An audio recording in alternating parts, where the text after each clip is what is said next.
all these Muslim men, walking around the state capitol building. Because like Nia can tell you, that doesn't happen too often. Dr. Sahel, do you want to say something? No, I said a lot of Muslim men without hijab. And a lot of Muslim women without hijab, yes. Which is okay. That's true. Any questions? I know you mentioned this before for bullet points. I was wondering, in terms of, okay, we can't get the legislator out, chief of staff or staff member, how important is it that he at least try to speak with him or her? Thank you. It's actually a very good point. One of the things that we've learned in Springfield is make sure you build a good relationship with their staffers.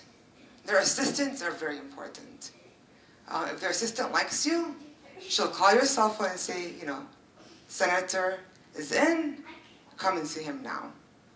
Talking to the staffer, giving them the folders, going over why you're there, and letting him or her know that you actually care, to inform them what the issues that you're there advocating for is very important. At the end of the day, each legislator sits with their staffer and goes over everything that they have received that day. Every phone call, every card, every packet they get, they go over it. If they like you next time you're there, they're like, legislator's not here right now, but I can give you a call, give me your cell phone number. But they're very important. And they actually, they talk about the issues together. A lot of times, you'll see like, Senator Collins with Teresa in her office at the end of the day saying, well, this is the things that, came in today. Well, what do you think? And they talk about it back and forth. So it's good for them to know. And actually, the assistants always say, well, this person was really rude. Or this person just handed me the packet and then walked away. So that makes a really big difference. Anything else? Can you repeat the question, please? What was the the question was about the staffers. How important is it to, in regards to addressing the staffer and things like that, right? Interact with the staffers. Yeah. Just a more basic question. I don't know if it's addressed before. How do we know our representatives? And most of us probably does not know what's their district. We have in the website of the council a very simple window or bar. You can click on it. It's know your representative, and then you can put your zip code, and then that will tell you who is your senator, state senator, and who is your state representative, and their contact information. What I did last year before I went to Springfield to make sure that I can meet with my representative, that I called them ahead of time, this week or next week, and I told them that I'd like to meet with you on April 22nd between 1 and 3 p.m. Of course, you will be talking with their staff.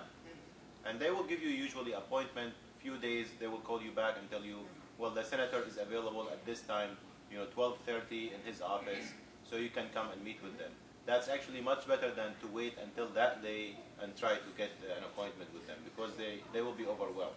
Yeah. Or if you can meet with them ahead of time, before you go to Muslim Action Day, here in Chicago or in their district, that would be good also. And those are all good options, right? Try to meet with them in district. Usually when you meet with them in district, and I think Dr. Sahel, you've done it before, and others, you have a lot more time. We had Senator Collins here a couple of weeks ago, maybe a month ago. She gave us, I think, an hour, maybe a little bit more actually, which usually doesn't happen. Like I said, I'm used to them in Springfield and always rushing, everything's really quick. So meeting with them in district is very important. And there's multiple sites that you can go to find out who your legislator is. So the link is on the CIOGC website. You can go to the Illinois Election Boards, the ILGA, the Illinois General Assembly website. At the bottom, find your legislators. You can do that as well. Look at their pictures, get to know them. So if you didn't get a chance, if you don't have an appointment with them already, if you don't get a chance to make an appointment with them, and you're just going to go that day, know what they look like. I'm really good about catching legislators, in the state capitol building somewhere, or in the Stratton building somewhere, or outside. So knowing what they look like is also very important. Asma, you want to try and do a role play with me?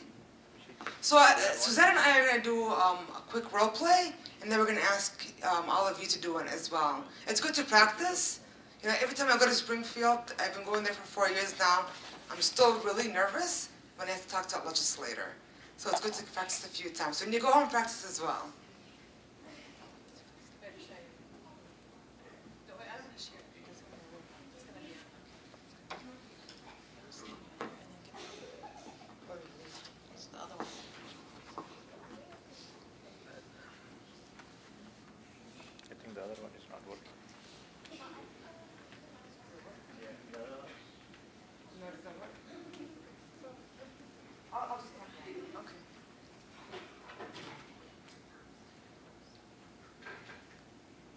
Senator Smith, how are you? Good, thank you. How are you doing? I'm fine, thank you. My name is Suzanne Akras, and I represent the Musk Foundation in Bridgeview. I'm also here on behalf of the CIOGC, the Council on Islamic Organizations of Greater America. And we're here for Muslim Action Day, where there are over 1,000 Muslims here today to advocate on 4 issues. And one of the issues that I'm really passionate about is introducing Arabic into the public schools. And I'm hoping that, that this, if we pass this legislation, that not only will it be good for Arab and Muslim children in public school, but it will be good for the greater community. And here's some information about this legislation, and I hope that you look at it. My contact information is also there, so if you'd like to call me for any questions that you have, or you may also call the CIOGC phone number and have your questions addressed. I also live in your district, so I'm very passionate about this legislation, so if you could please take some time out and read it. Well, thank you very much for coming, Suzanne. Thank you. All the way to Springfield. This is wonderful. Thank you. Why is Arabic so important to you? Because I feel that it will not only will it be good for the Muslim children and Arab children, it will also be good for the greater community. And Arabic, as you know, is the 5th growing language in the world. So I think this would be a very good legislation for Illinois to pass. Well, I'll take a look at this in the next couple of days, and I will let you know if you have any more questions. Okay, great. Thank you. Very Very much. nice meeting you. Thank Nice you. meeting you too. Thank you.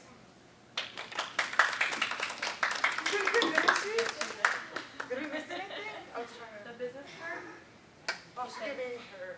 Oh, Can I get the Take information? 10 pounds. Is there anything that we missed, do you think? Should we do it again? Was I talking too fast? No, that's fine. It was good. It's just that they have surprise questions for us. I know. I'm like, oops.